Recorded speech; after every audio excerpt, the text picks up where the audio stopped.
à quoi servent les sciences humaines et sociales, tu as vu?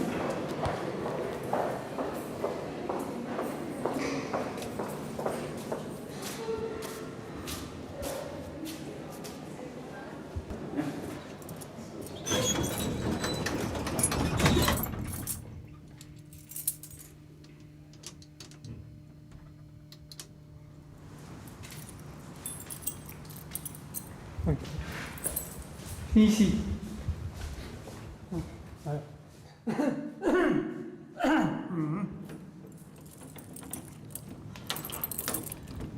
J'ai pu arriver à conserver ça. Oh là là. Ils ont fait un double tour. Voilà. Me voilà le bureau. J'ai la chance d'avoir ça parce que je suis le seul à l'avoir comme ça. C'est pas très confortable, mais ça va. C'est un pied à terre. Tu vois, il y a beaucoup de choses, de travaux en cours.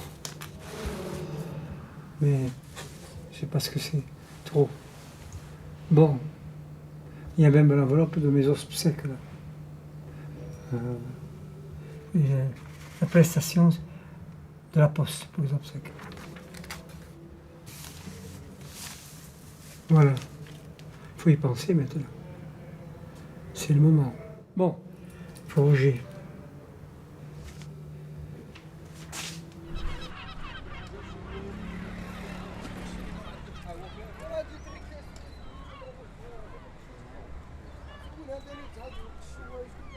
Je ne peux rien contre l'angoisse du départ, contre cette souffrance que je traînerai avec moi probablement aussi longtemps que j'écrirai. La nuit sera chaude. Un vent léger secoue les palmiers devant l'autel, mais le grand arbre reste immobile. Seule l'étoile du berger brûle au milieu du ciel. Une musique lointaine troue le silence. L'été va mourir, peut-être cette nuit.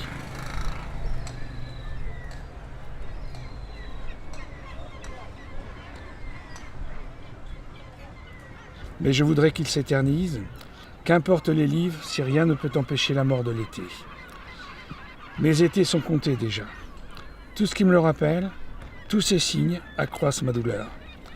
Mais le commencement de l'été ramène chaque année l'illusion que la vie recommence.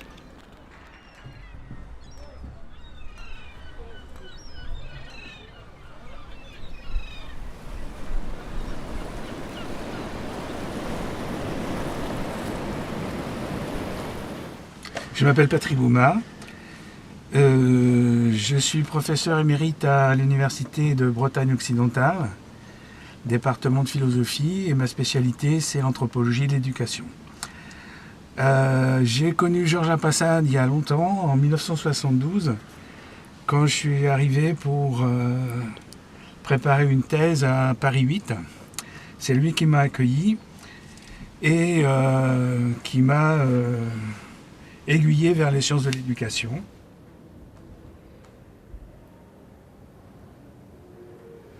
Pour moi, Apassad, c'était pas quelqu'un qui faisait des discours, mais c'était quelqu'un qui permettait aux gens de s'exprimer au-delà de ce qu'ils auraient pu penser eux-mêmes. On est dans le bureau de Georges, en fait. Bureau entre guillemets, parce que c'est une petite pièce presque aveugle au 4e étage de l'ancien bâtiment de l'Université de Paris 8. Stop. On recommence parce que là, t'es trop tendu. Ici. Alors attends, attention, action, comme vous voulez.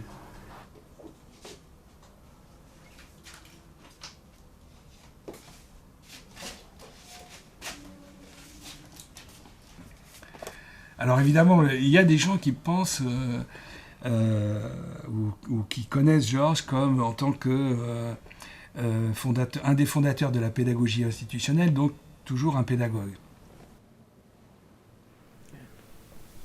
La pédagogie institutionnelle est une pédagogie alternative, née dans les années 60, critique de l'enseignement traditionnel et inspirée par le célèbre éducateur Célestin Freinet, et par les thérapies critiques de la psychiatrie. C'est clairement pas du tout un itinéraire de pédagogue. Ce qui l'intéresse, c'est comment les éléments culturels peuvent avoir une fonction d'éducation. c'est un intérêt non pas pour ce que l'adulte va faire pour former l'enfant, mais ce que les cultures différentes, soit d'enfants, soit de sociétés différentes, apportent pour mon enrichissement, y compris l'enrichissement de l'adulte.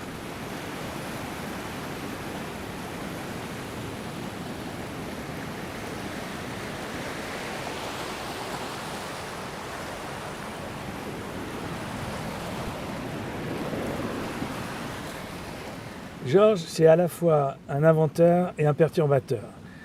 Et on en a eu un très bon exemple avec l'enquête qui a été menée à Plozévet en 1963 par une équipe sous direction d'Edgar Morin, où Georges, qui faisait partie de cette équipe, au lieu de faire des enquêtes banales, s'est mis du côté des jeunes, leur a donné la parole, leur a permis de s'émanciper, ce qui a bouleversé complètement la situation. Toute sa vie, il a conservé cette attitude de recherche. Par exemple, quand il s'est intéressé plus tard aux jeunes de Saint-Denis, le rap, le hip-hop au début des années 80.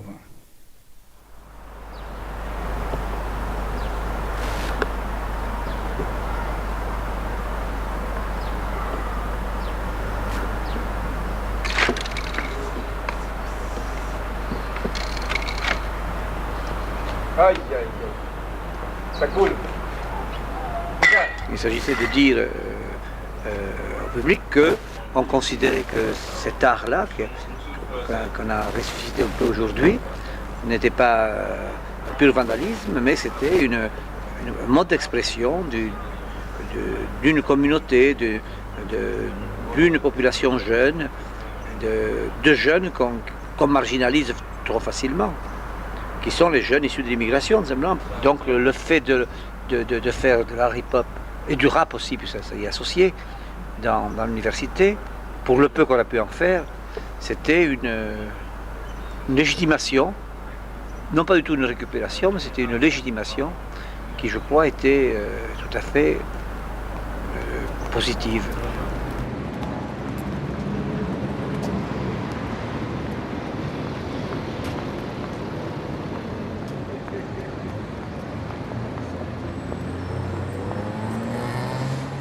À quoi servent les sciences et sociales, tu as vu?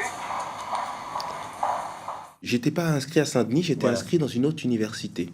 Donc j'ai croisé Georges Lapassade qui donnait un cours dans un institut d'anglais. Il m'a dit qu'il y avait du hip-hop à Saint-Denis, c'est-à-dire des choses en lien avec la culture hip-hop, le graphisme, le rap. Bon, je prends, ok, Université Paris 8. Je viens à Paris 8, une fois, 2 fois, c'est extrêmement foisonnant, intéressant, des gens de partout, des études qui sont faites nulle part. Et puis, dans la foulée, il y a un voyage organisé.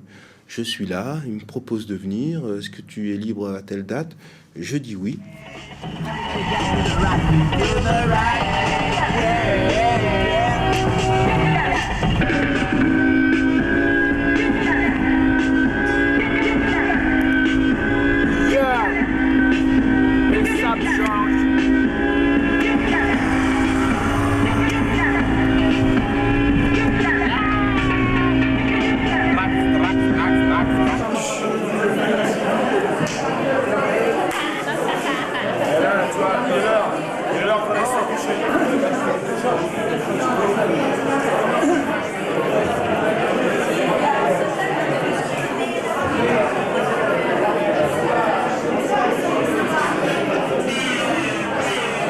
Voilà, je dois être par ici. Me voici. Et avec les étudiants en grève, donc une présentation, on devait leur poser des questions sur le pourquoi de leur grève, quels sont vos moyens d'action, qu'est-ce que vous faites. Puis c'était aussi une rencontre entre gens du même âge. Dentro un movimento anche politico, come il Bronx. Voilà, tu compris maintenant? Et notamment, si vous êtes seulement des gens du showbiz, c'est-à-dire du monde de la consommation, du spectacle, ou si vous êtes aussi avec un projet politique. Voilà, voilà ce qu'il faut savoir. Allez,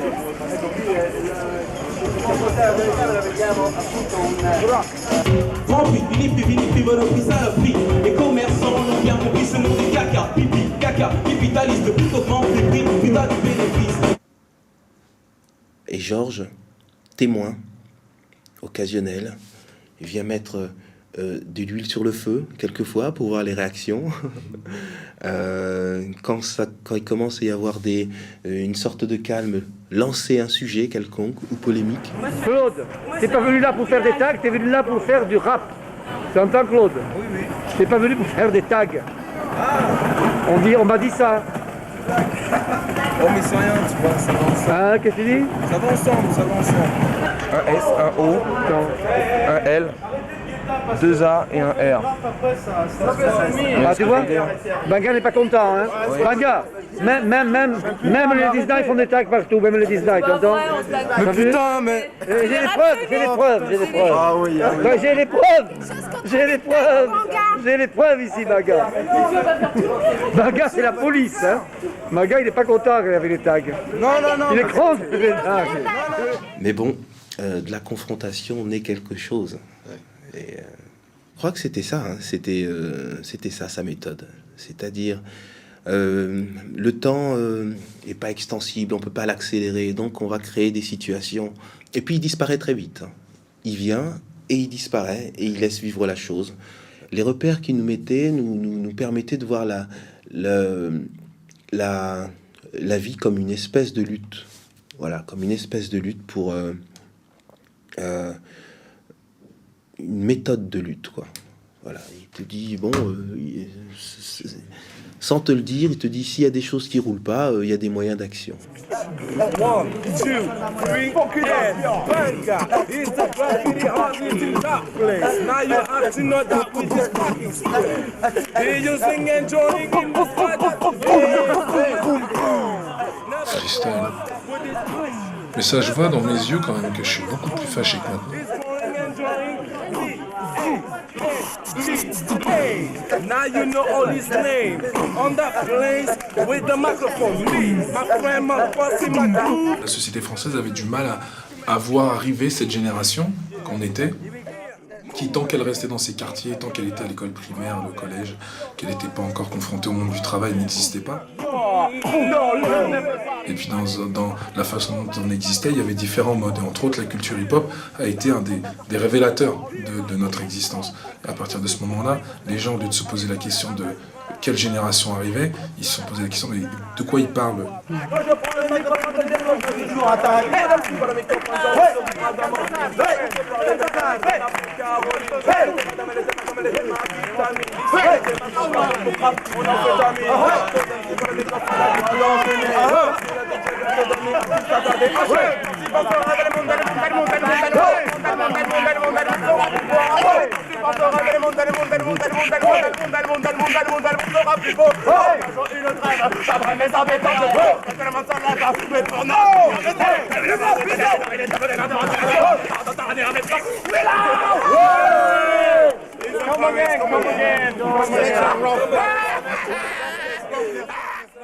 C'est bien ce que vous faites.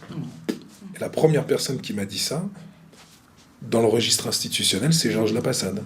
Mais à cette époque-là, bon, le mouvement hip-hop existait. A quest'epoca il movimento hip-hop esistava. Mais c'était plus ou moins voilà, il n'était pas intégré dans notre jeunesse, quoi, dans notre vie de tous les jours. Ma non era integrata nella nostra vita di tutti i giorni. Georges Lapassade, c'est quand même un des premiers qui, sous couvert, bien entendu, de s'intéresser tout le temps à des mouvances, à des cultures, avait bien compris qu'il y avait un phénomène social qui arrivait et que la société n'était pas prête, ne s'était pas préparée à ça, et en plus n'avait même pas les codes pour nous comprendre. Et lui, il avait cette capacité à pouvoir nous décrypter, parce qu'il avait la dialectique et il avait les automatismes. C'est un troublion qui s'intéresse aux troublions, quoi. Aujourd'hui, je vais vous parler d'un très grand problème. Celui du racisme dans mes yeux le père. Pour moi, le racisme, ça a vraiment des billes. Mais on peut l'autorité n'est pas un élément. C'est lui, Georges Lapassade. Attention à lui. Georges, le pas mal à la gorge. C'est le peux parler. Non, je t'ai pas rappelé. Mais non. Je t'ai pas rappelé, c'est pas faire des fresques. C'est faire autre chose, mais pas ça. Bon, alors Nous, on dit pas des fresques, déjà. On dit des brûlures. C'est des brûlures. Ça. Des cramures. Voilà, pour les Américains, c'est des burns. Non, mais justement, pour ceux qui se prennent pour les Américains, c'est des burns. On nous prend pour des voyous, c'est à cause de notre accoutrement. Parce qu'on a un pantalon large et des baskets qui montent au talon et ils nous prennent pour des voyous. Mais eux, je sais pas, moi, eux, leur sap, ils étaient avant nous. C'est pour ça qu'ils croient que notre sap à nous, c'est naze. Mais au départ, il fait partie d'un mouvement, je dirais, de critique du fonctionnement de l'enseignement. L'enseignement traditionnel, l'enseignement vertical, où c'est le prof qui a tout le pouvoir, et où l'enfant est considéré comme une tabula rasa, quoi, qui va recevoir dans son cerveau vide le plein des connaissances.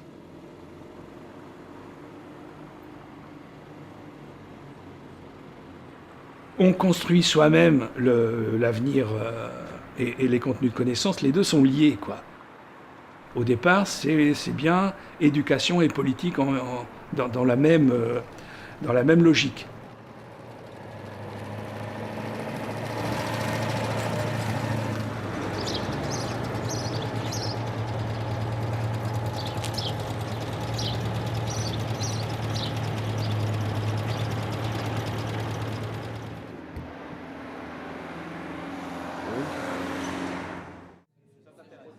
C'est une équipe qui fait un film sur Georges Lapassade, donc, qui est un vieux monsieur, 84 ans maintenant, et qui est, parmi d'autres, à l'origine de courants pédagogiques qui ont traversé le XXe siècle, dont l'autogestion pédagogique. Et dans l'histoire de l'éducation en France, il y a des expériences, des moments, des lieux qui ont été porteurs soit du nom, soit de la symbolique. Et en l'occurrence, le lycée de Saint-Nazaire, pour beaucoup. On a pensé, dans le cadre de ce film sur Lapassade, mettre le lycée expérimental de Saint-Nazaire dans le paysage. Est-ce que les élèves d'aujourd'hui ont l'impression de vivre de l'autogestion? Et si oui, qu'est-ce que c'est pour eux? Parce que peut-être là, en 25 ans, que cette question-là a évolué. Je pense que là, en ce moment, au lycée, je pense qu'on est plutôt dans la cogestion, en fait, pour l'instant. Et que quand l'élève a atteint, enfin, quand il se pense autogéré, c'est que finalement, il a réussi et qu'il peut quitter le lycée en ayant atteint son but, peut-être. Les gens qui sont ici, que sont les élèves et les membres de l'équipe, autogèrent cet établissement. En gros, l'administration ne leur impose pratiquement rien. C'est eux qui décident comment se feront les cours, à quelle heure, de quelle façon, qu'est-ce qu'on fait. C'est donc un truc autogéré. On aborde beaucoup le mot cogestion ici, en fait. C'est pour ça que je dis ça. C'est parce que le mot cogestion revient énormément. Et pourquoi dans ces cas-là? Parce qu'il était important que cette institution autogérée distingue bien, et ça n'a pas été évident du tout au début, l'équipe éducative et les élèves. Pour le moment, c'est de la cogestion, et ça sera de la cogestion pour moi plus tard, mais c'est pas de la cogestion parce que c'était de la cogestion. C'est de la cogestion parce qu'on sait pourquoi c'est de la cogestion. Quand vous dites... Enfin, quand tu dis... Oui, c'est marrant ça. Alors là, je vois que j'ai quitté le lycée depuis très longtemps. Ah non, ça c'est 10 centimes, ça. C'est 10 centimes. Donc là, c'est à Casbah, les élèves qui font gestion préparent le café. C'est la café du lycée, c'est là où on met l'ambiance dans le lycée le matin et aux pauses. Et donc, c'est aux élèves de gérer pour avoir du café chaud. Il y a 6 gestions en tout, 6 groupes d'élèves de 15 à 20 personnes. Comme la cuisine, le secrétariat, il y a deux. Il y a 4 pôles de gestion et la Casbah en est un.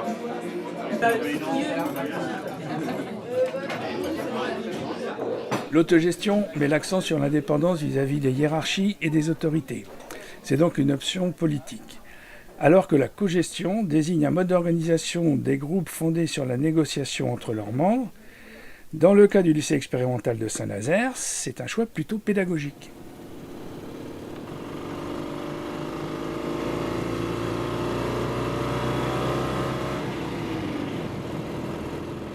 On n'a pas besoin ni des directives, ni des ordres, ni des contrôles, etc. Alors peut-être qu'il faut ajouter que dans les années 60, la question de l'autogestion était très liée à une dimension politique, à savoir la crise du stalinisme en Union soviétique et l'indépendance politique et théorique, en particulier de la Yougoslavie, qui s'est séparée de l'URSS au nom de l'autogestion. Les ouvriers en Yougoslavie allaient produire une société nouvelle parce qu'ils allaient être les décideurs de l'avenir. Donc Georges fait partie de ce courant-là. Au départ, c'est bien éducation et politique dans la même logique. Ah, qu'il était beau, le temps des cerises, le gai rossignol, le merle moqueur, chantaient tous en fête.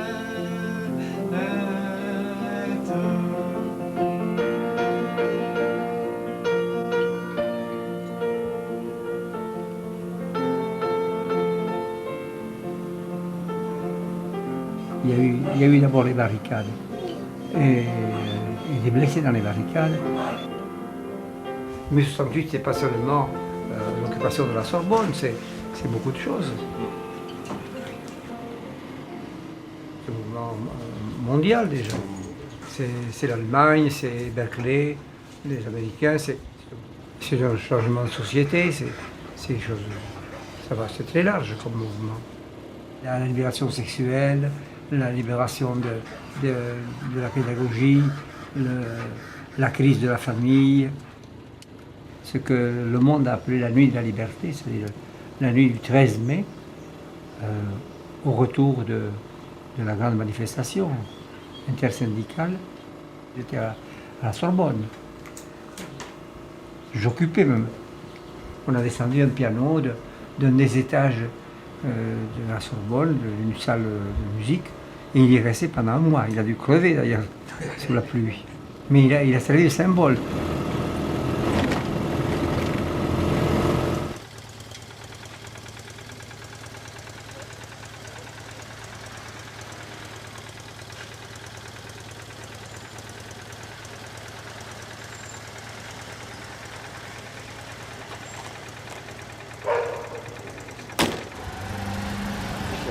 La vérité de mai 68 est une vérité, je dirais, aussi bien historique, parce que c'est le moment de l'histoire où on sent que les promesses de cette civilisation qui prétend apporter avec des biens matériels, avec la télé, avec les choses, avec tous ces produits, avec les super, qui prétend apporter le bonheur et la satisfaction, apporte en fait une insatisfaction. Apporte un mal-être dans le bien-être pour ceux qui en jouissent, bien entendu. Et cette crise, alors ça c'est le côté historique, c'est déjà l'échec culturel, moi je crois, de notre civilisation occidentale, disons dans un sens large. Et d'autre part, c'est anthropologique, parce que ça exprime des aspirations humaines mais qui existent, je crois, déjà dans la préhistoire, dans les sociétés archaïques, qui se manifestent quand tu étudies la transe et toutes ces choses, c'est ce moment d'exaltation, d'extase collective. Et nous, on a vécu une extase historique ici, et quelque chose qui exprime, je crois, des besoins humains fondamentaux. Et je crois que, dans le fond, Georges, il a été l'expression de tout ceci dans toute son action et dans toute sa pensée. Voilà.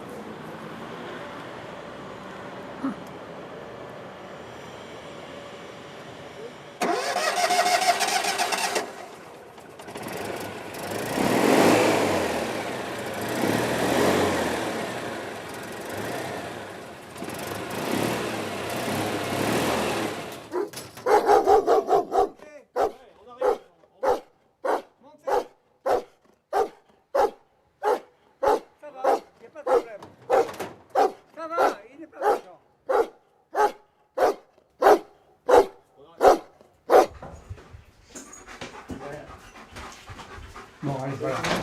Rien, arrête. Ah, moi, je me tire de là. Hey. Ça y est, j'ai entendu. Ça va?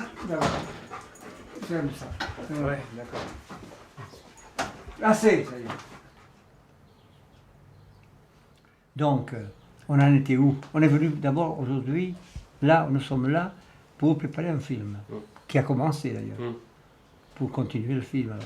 Et on ne sait pas, on le continue cet après-midi, avec Rémi. Oui. Et le sujet n'est pas... Attention!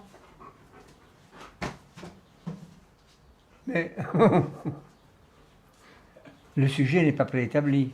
C'est très institutionnaliste, ça. Ben ouais, c'est ce que je pensais. En fait, c'est exactement comme ça que fonctionne l'analyse institutionnelle. Oui, c'est comme ça. Oui. Hein, c'est pas un thème, une organisation, des trucs linéaires. On produit la réalité en la faisant, donc on a l'impression que c'est toujours des improvisations, mais en fait... Oui, oui, c'est de l'instituant. Bien sûr, bien sûr. C'est comme ça que fonctionne l'analyse institutionnelle, avec des improvisations successives. Pas toujours, mais on va voir d'ailleurs cet après-midi au colloque. L'analyse institutionnelle, c'est un courant de la sociologie critique française, né autour des années 60. Et contrairement à la sociologie des organisations, elle insiste sur l'implication du chercheur et la fonction de transformation de la réalité par la recherche elle-même.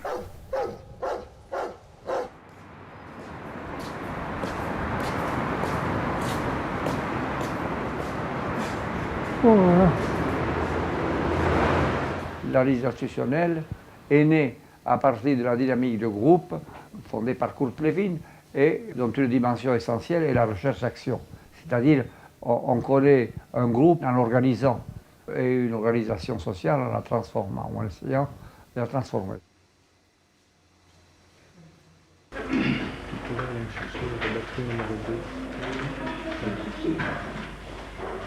Il faut bien comprendre les motivations des gens quand ils font des actes sociaux. Quels sont les tiennes? Moi, je suis venu ici parce que je suis passionné de ce que j'ai créé il y a 22 ans. Je veux continuer à voir ce qui s'y passe et c'est ça mon motivation. Je crois n'en avoir pas d'autre. Il faut laisser continuer. Je suis fatigué. Oui, moi aussi, il faut que j'aille continuer là-bas, c'est pour ça. Où ça?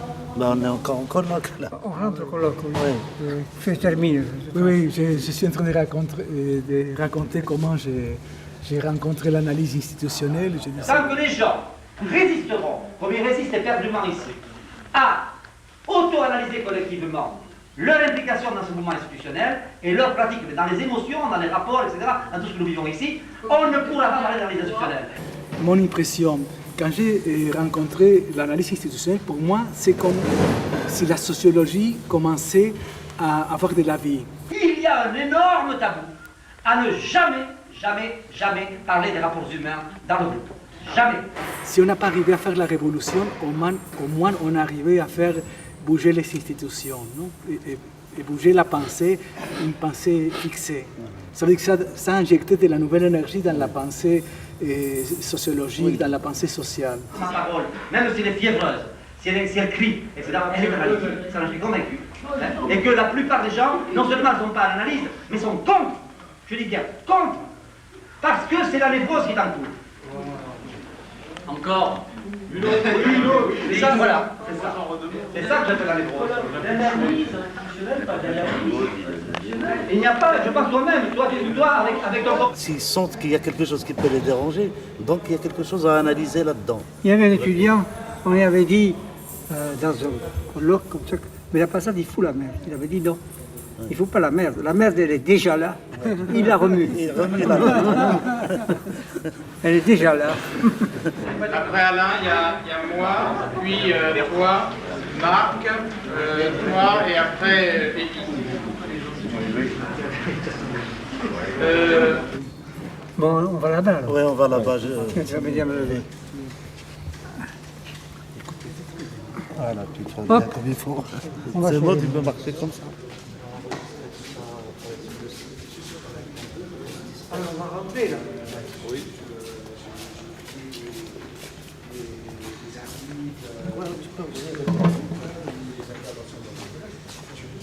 Plus élémentaire. Bon. Et quand je lis un bouquin de gestion, etc., je retrouve des choses très élémentaires, mais qui sont construites avec des mots difficiles, etc. Donc si on fait l'effort de déconstruire le langage complexe en essayant de retrouver les expériences de base qu'on a dedans, on comprend, quoi. Et donc, ce qui m'intéresse, moi, c'est d'aider les étudiants à construire une écriture simple, hein, de ce qui leur traverse la tête au niveau de la critique de la vie quotidienne. Quelles sont aujourd'hui pour toi les limites et les richesses de l'analyse institutionnelle? Moi, je pense que, d'une certaine façon, l'âge d'or de l'analyse institutionnelle est dans le passé, c'est-à-dire c'est les années 70. Mais peut-être que c'est aussi dans l'avenir, mais est-ce qu'elle va être mondialisée? Ça, c'est notre problème. Est-ce qu'elle répond aussi à des besoins du tiers-monde, des pays en développement? Le Maroc, comme le Maghreb ou le Moyen-Orient ou le monde, c'est que l'analyse a des choses à faire là-bas, parce qu'avec les mouvements islamistes, par exemple, qui sont en train de bouleverser la carte mondiale, si vous voulez, ça, il y a un travail à faire, parce que maintenant, c'est les mouvements qui sont dans l'opposition, dans le mouvement instituant. Je veux revenir sur ça, parce que ça me touche profondément. Par rapport à l'Amérique latine, pas par l'Afrique, mais bon, on est ensemble. Je pense qu'on a marre, on a ras-le-bol de imiter, d'assumer des idées européennes. Hein?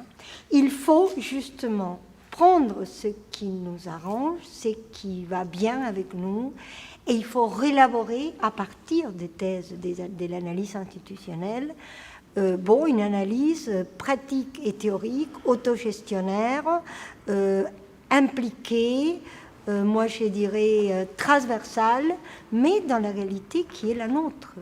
C'est comme ça que je comprends l'analyse institutionnelle au Brésil. Ça veut dire que c'est une multiréférentialité, non, de savoir, mais des pratiques. Et on travaille beaucoup avec les mouvements sociaux, avec l'éducation populaire. Paulo Freire, c'est une grande référence à nous, tu vois, il fait partie de ces mouvements-là. Bon, et on essaye de travailler les concepts, etc.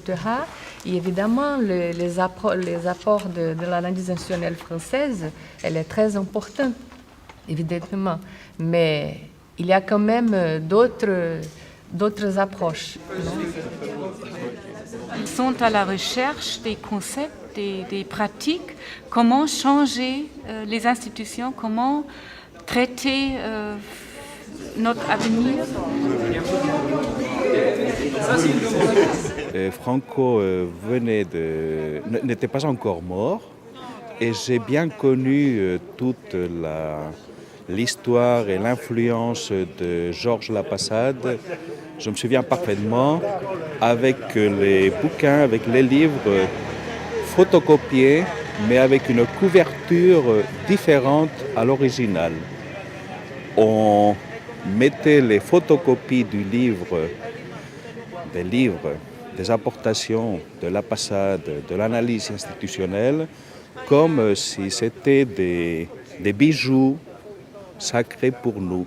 C'est pas tellement ou pas seulement une apportation des théories de l'analyse institutionnelle, sinon plutôt l'attitude de critique idéologique profonde face au système institué.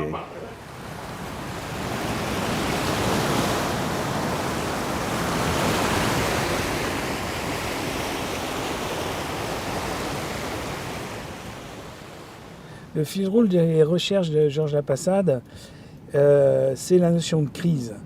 C'est-à-dire que on comprend comment fonctionnent les groupes, les institutions, la société en général, à travers l'analyse de ces crises, soit des crises naturelles, soit des crises produites, disons, comme des dispositifs.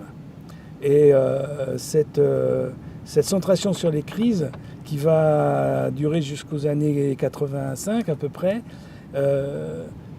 c'est typiquement la façon de penser de l'analyse institutionnelle.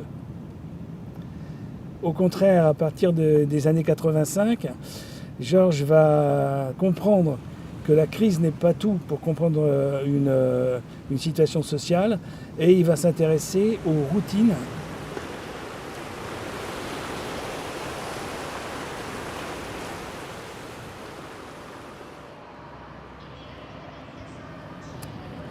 Georges s'est beaucoup intéressé au mouvement de ce qu'on appelait les centres sociaux autogérés en Italie, et il a en particulier accompagné les revendications et formes d'organisation des jeunes dans ces structures alternatives.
J'avais vraiment envie de retrouver un endroit où il y avait une assemblée hebdomadaire tous les semaines. Et donc je me suis regardé autour de moi à Bologne, il n'y en a pas beaucoup. Semblava completamente aperta. Oui, c'est une assemblée, il remarque justement, c'est une assemblée ouverte complètement, hebdomadaire, tous les mardis soir.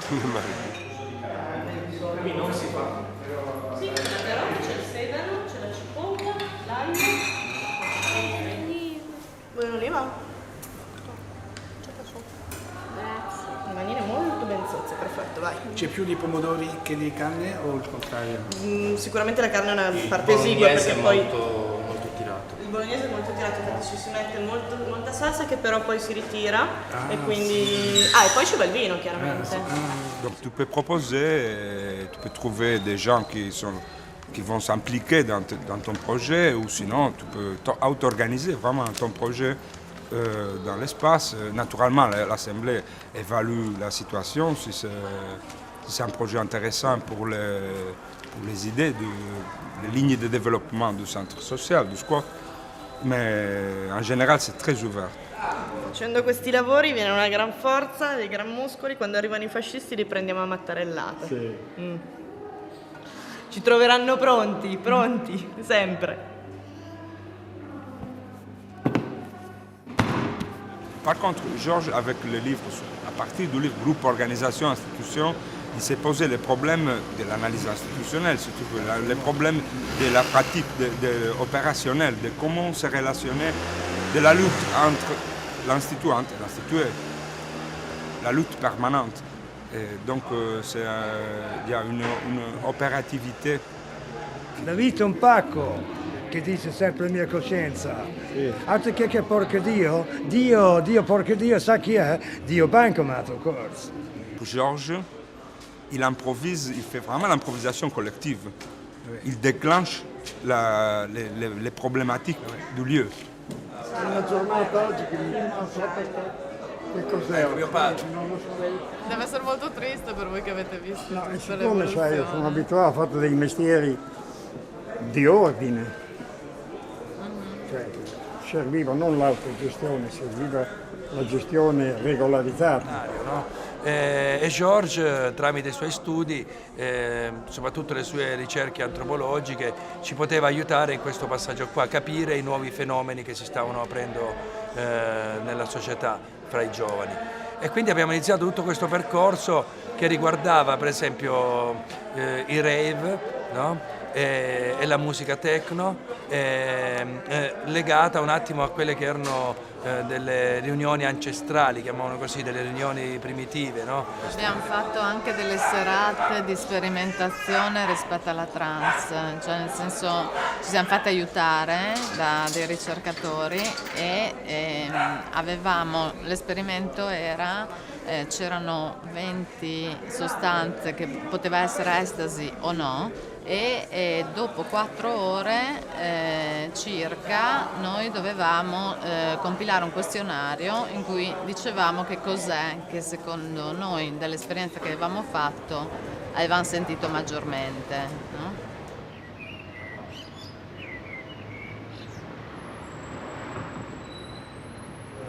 Georges était plus connu en Italie sur la question de la trance que sur la question de l'autogestion. Ben, la question de la trance, en effet, oui, il y avait 2 raisons au moins. D'abord, il y a eu tous les phénomènes de la pizzica qui a monté en Italie, et donc il a la tarentule, le tarentulisme, etc. Donc il y a toutes les traditions populaires. Donc il est connu. Et donc il a fréquenté beaucoup Lecce, les Salento, etc. Et il a aussi lancé avec Fumarola et d'autres, si tu veux, un peu la mode aussi.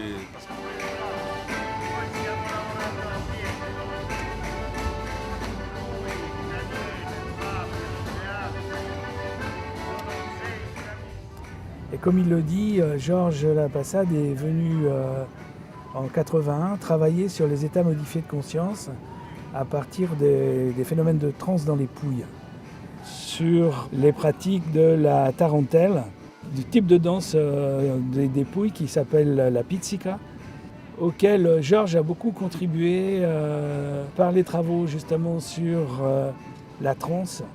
La pizzica est revenue à la mode.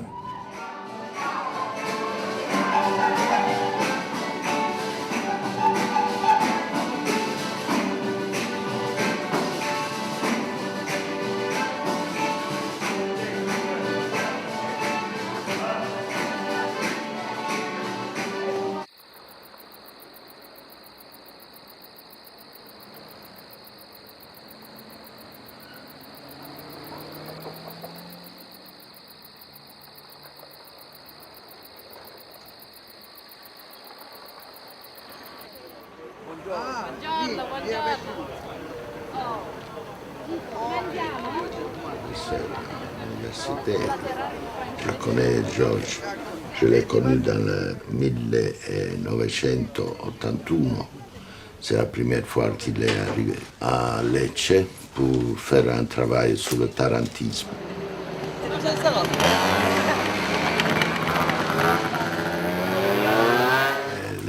Dans ce moment-là, il est retourné chaque année pour un mois, 15 jours, 2 fois, 3 fois pour année.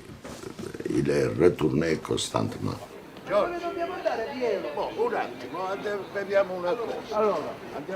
La conscience modifiée, c'est une conscience dont le rapport à l'espace, le rapport au temps, le rapport à autrui, le rapport au monde est changé.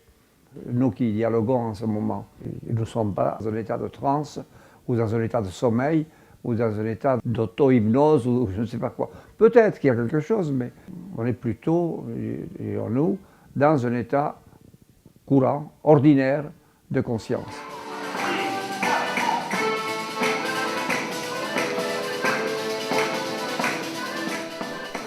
La tradition populaire de la transe dans la région de Tarente visait à guérir des personnes malades, possédées par ce qu'on croyait être une piqûre d'araignée, la tarentule. Sous la direction d'une voyante, les musiciens jouaient une musique de danse très rythmée, la tarentelle, dont la plus connue est la pizzica du Salento. La malade entrait en transe et les esprits indiquaient le diagnostic et le traitement.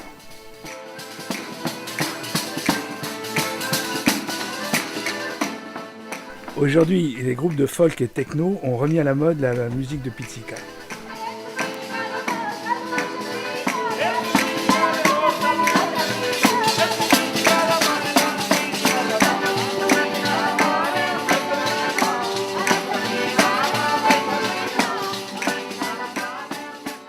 C'est peut-être l'état qui est beaucoup plus courant qu'on le croit. On est tout le temps traversé par des basculements dans la vie courante.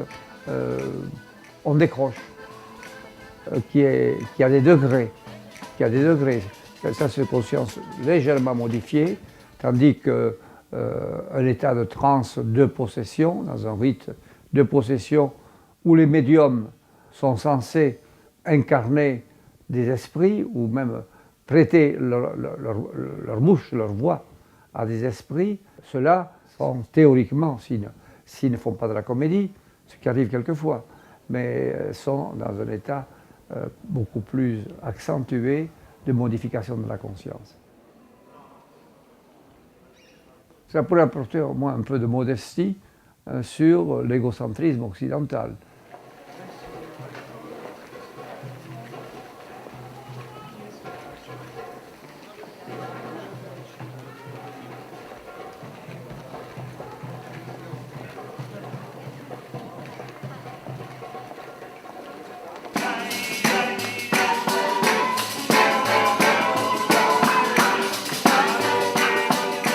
On est tous là, je suis dans la culture locale. Je suis un des acteurs de cette culture, tout en étant de très loin. Je suis intégré très fortement depuis 70.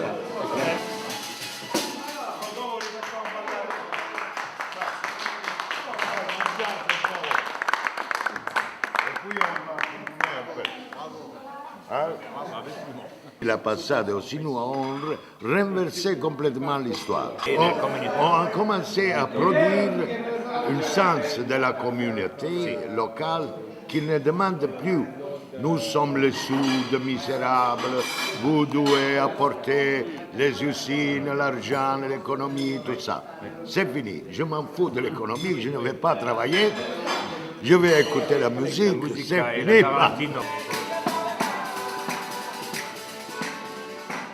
Quand le sujet n'est pas capable de faire dans aucun moyen son histoire, le tarantisme, aussi la magie en général, intervient pour récupérer la réalité de la présence au monde.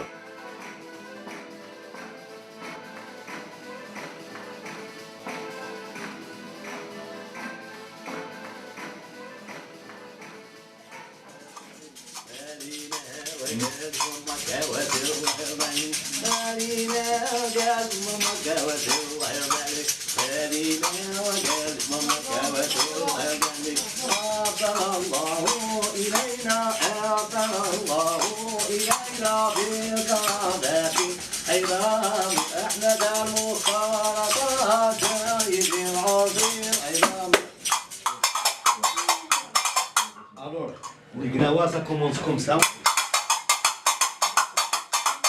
Et après minuit la trance, ça change de rythme.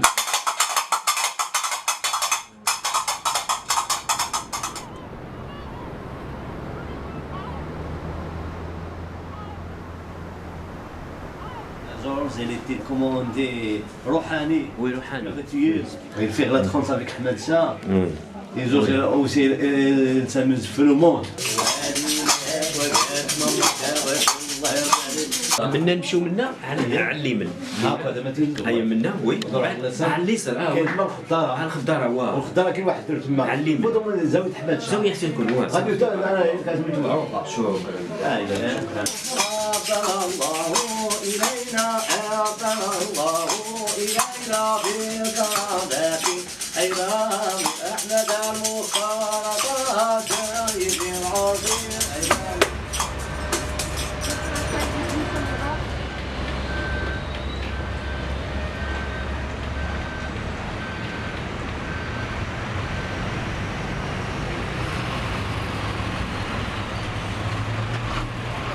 Là, nous sommes à l'artère du Derb al-Alouj, les Alouj, les convertis à l'islam, les prises de mer des corsaires. Et là, nous sommes au milieu de ces trucs. Par là que passer le rempart, c'est pas à gauche l'ancienne Casbah et à droite la... Quand Georges débarque ici avec le mouvement hippie en 1967, Georges venait ici aussi pour faire, avec Boujma al-Khdar, une enquête novatrice sur tout ce qui est magie, sorcellerie, etc. Parce que Georges était très épris depuis son enfance au pays du Béarn, par tout ce qui est magie. Oui, par tout ce absolument. Les rites, c'est c'est comme ça qu'il est arrivé sur la possession, etc. Absolument, Ouais. ça lui vient aussi d'une histoire familiale.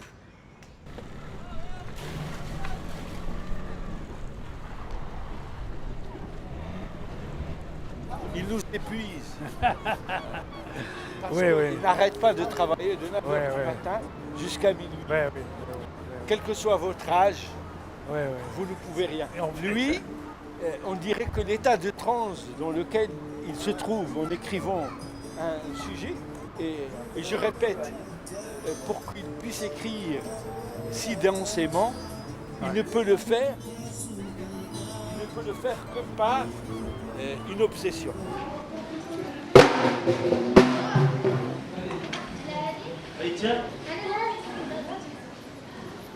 Et Georges était tellement passionné que chaque jour, il venait le matin, depuis son hôtel Chakib jusqu'ici, il frappait violemment en bas de la porte de la maison, en réveillant pratiquement tout le quartier. Alors Georges arrive.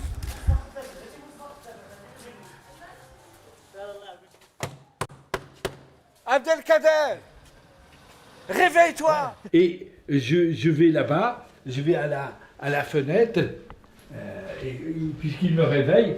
Allez, tu montes, Georges, tu monte. Et Georges commence d'abord par jouer le rôle de Socrate, par jouer le rôle d'accoucheuse de savoir. Donc on ne touche pas aux documents et Georges me fait surtout parler. Et il m'écoute. Et c'est son écoute et son regard font sortir de moi des choses que je ne suis pas arrivé à transcrire sur le papier, mais qui étaient en fait dans mon subconscient, et sans le savoir. Il mettait de l'ordre dans ma pensée en quelque sorte.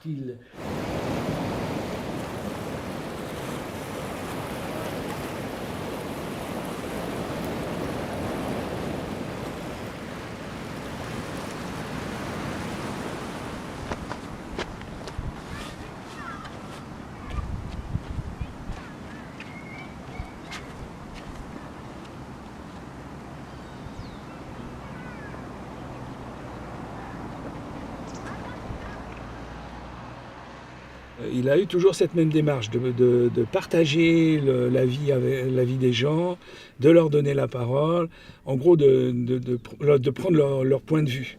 L'idée, c'est que le chercheur doit d'abord partager le point de vue des gens, des acteurs sociaux.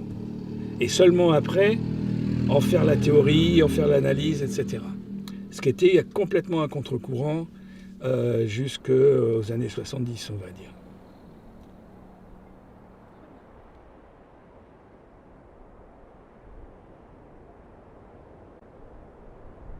Le discours populaire était considéré comme secondaire, comme de simple data pour le discours savant.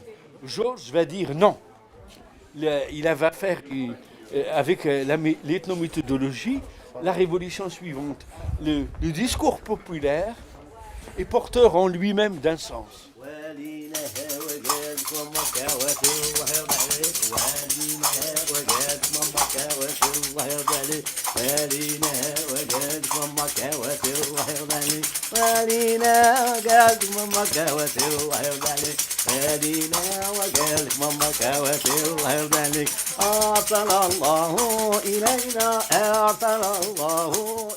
Alors là, c'est une affiche du festival des Gnawa d'Essaouira.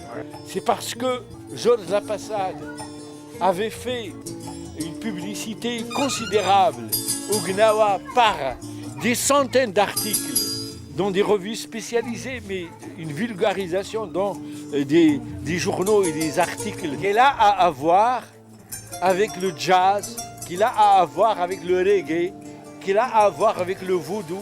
Sans Georges Lapassade, ce festival n'aurait jamais existé. Il a fait un tel tapage depuis son arrivée ici sur les Gnawa, alors qu'ils étaient marginalisés, ils étaient considérés comme des clochards. Lui, Georges, avait une oreille pour voir la beauté de la musique Gnawa, et à force de faire une vulgarisation année sur année, donc il a préparé le terrain, c'est-à-dire 2 ans après son départ, soit en 1998, naissent le festival des Gnawa, qui est devenu maintenant l'un des plus grands festivals du Maroc, puisqu'il draine des milliers de jeunes à travers tout le pays. Est-ce que tout ça est enregistré? Oui, c'est enregistré. Les Gnawa, c'est les assistants musicaux souvent d'hommes ou de femmes médiums qui, eux, les appellent soit pour des rites non thérapeutiques, soit pour des rites thérapeutiques.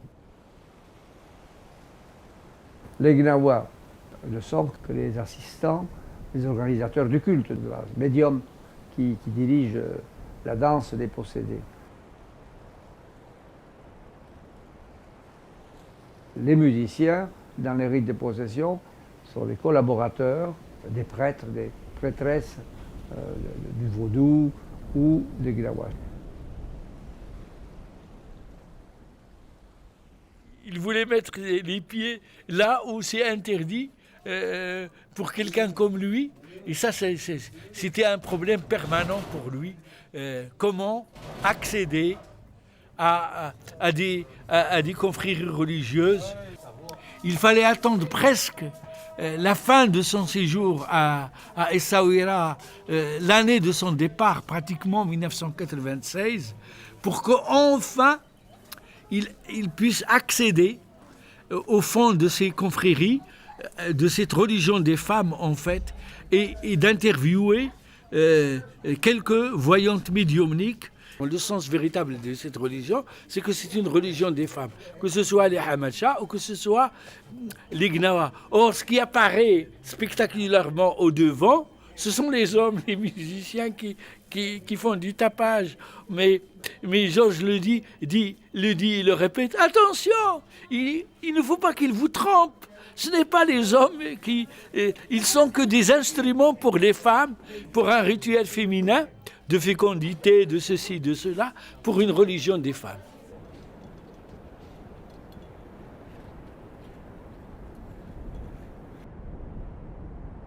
Il va y avoir production de connaissances à partir du moment où on sera dans le concret et que la recherche est solidaire d'une transformation. Ce n'est pas de la recherche pure, c'est de la recherche qui va, à travers l'action sociale, transformer la réalité. Rémi m'a dit que le bouquin sur la dissociation marchait bien. Je ne sais pas. Tu ne sais pas du tout? Il ne me l'a pas dit, non. On a dû en vendre à peu près plus de 500. C'est pas énorme, mais c'est pas mal quand même, hein, en 6 mois. Oui. Sur un thème comme ça. Oui, oui. Donc, c'est... Bon, c'est bon, une bonne nouvelle. Et donc, peut-être tu pourrais dire comment ça t'est venu, cette idée de la dissociation, à partir de la transe ou à partir... De la transe, oui. Mm. Parce que dans les études américaines de la transe, ou anglo-saxonnes, souvent les auteurs classiques parlent de la transe comme d'une dissociation. Ils emploient le mot dissociation à la place de la transe même. Alors, moi je ne connaissais pas, mais c'est à partir de là que je me suis renseigné. Et j'ai vu qu'effectivement, la transe est une dissociation de l'état ordinaire de conscience. C'est un autre état. dans laquelle, et c'est aussi l'idée d'une sorte de surveillance de la transe, d'un dédoublement de la transe, d'une dissociation interne à la transe, dans laquelle il y a quelqu'un qui se regarde en train de transer, si on peut dire. La dissociation, c'est la division de l'identité. C'est ça. Alors, ça a été considéré comme une pathologie d'abord, ça me gênait, et puis ensuite, ça a été considéré un peu comme une ressource dans la vie, qu'il est bon de pouvoir se dissocier pour faire plusieurs choses à la fois, quand c'est nécessaire. C'est ça un peu le thème de Janet à Hilgard. Qu'est-ce qu'on fait? On peut aussi aller à la frontière franco-italienne de Turin, du nord de Turin, où il y a mon ami Renato Curcio. On peut voir Curcio, ça c'est très intéressant, il est bien connu et très intéressant Curcio. On peut aller chez Curcio. Quel libro è importante perché Trans e dissociazione è un libro che è stato scritto da Georges insieme a me in italiano. Il a écrit d'abord en Italie, Lui en italien, lo scriveva. avec la confrontation avec Renato. E mentre lui lo pensava io lo scrivevo, cioè perché è nato proprio così, a casa cioè in un febbrile lavoro che Donc è ce stato troisième molto, livre, molto Sai com'era? molto bello. Le fondateur des Brigades Rouges, Renato Curcio, qui a passé 28 ans en prison et qui, en fait, a été conduit à avoir le même chemin, le même système de prise en compte de l'être humain. C'est-à-dire que quand on est en prison, si on ne se construit pas une personnalité en dehors de l'univers carcéral, soit on meurt, soit on devient fou. Il n'y a aucune possibilité de sortir. Quoi. Il carcere speciale, il carcere duro, è un'esperienza molto interessante, è un'esperienza di confronto con la morte. E per affrontare questa situazione ogni prigioniero fa delle esperienze particolari, costruisce delle modalità di resistenza, delle identità di resistenza e quindi costruisce un'identità dissociata. La seule façon de survivre, c'était que la personnalité non prisonnière, on va dire, du prisonnier devienne plus importante.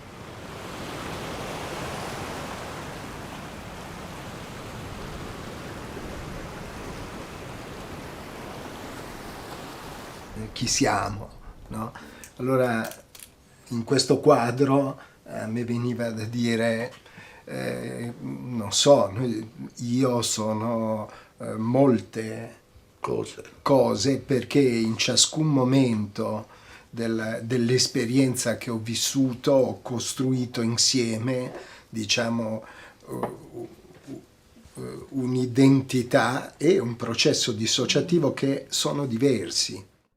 C'est-à-dire qu'on est à la fois, je ne sais pas moi, un homme et un père de famille, et un amoureux, et un professeur, etc.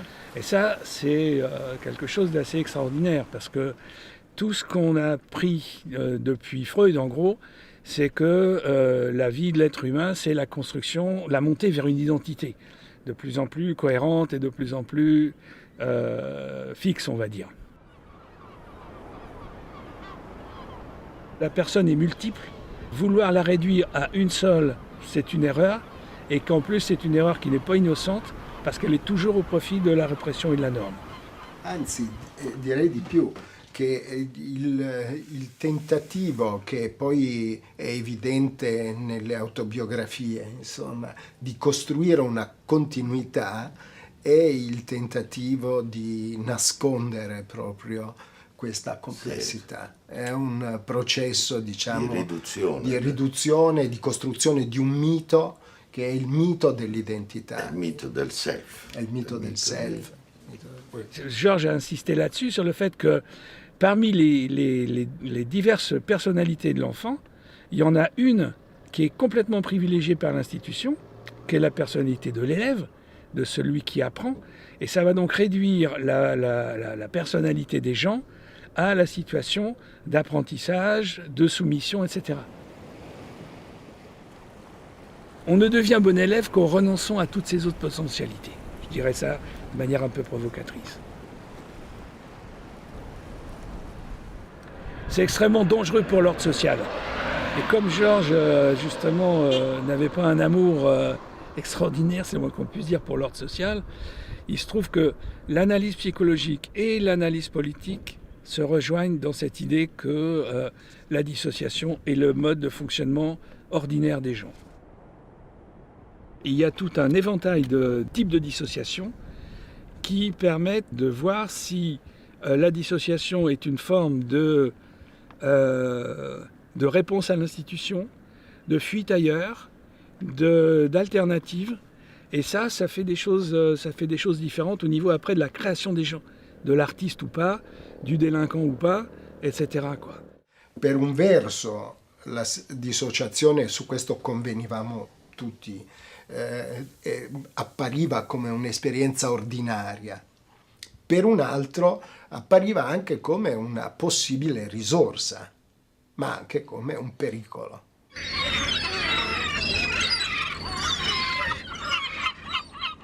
Io ho vissuto degli anni sulla strada, ho vissuto degli anni in un collegio universitario a Trento, ho vissuto degli anni nei movimenti, diciamo, movimenti aperti, ho vissuto degli anni nelle esperienze armate, ho vissuto degli anni nel carcere, che sono ancora proprio un'altra cosa, ho vissuto degli anni adesso con un'esperienza con mia figlia, un'esperienza diversa.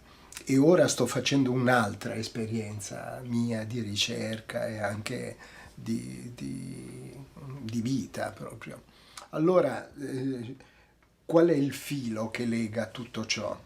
Non c'è un filo coerente e logico, non c'è un ego, diciamo, che è sempre quello che attraversa, no, non c'è questo, perché effettivamente c'è in ogni situazione una produzione di tutti i momenti diciamo così, della tua modalità di affrontare quella situazione.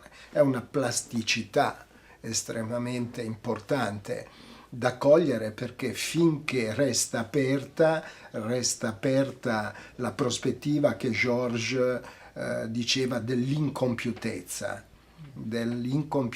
del processo. E io credo che vivere questa prospettiva significhi sostanzialmente trasformazione proprio diciamo, della complessità identitaria di ciascuno. La molteplicità quindi sta in questo, che non è solamente nel momento, non è solamente in una situazione, ma è anche nelle situazioni e nei momenti.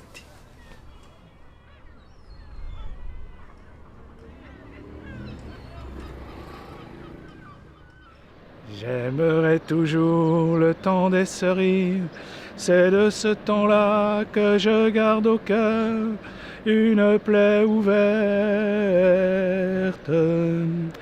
Et dame fortune en m'étant offerte ne pourra jamais calmer ma douleur. J'aimerais toujours le temps des cerises et le souvenir que je garde au cœur. À quoi servent les sciences humaines et sociales, tu as vu?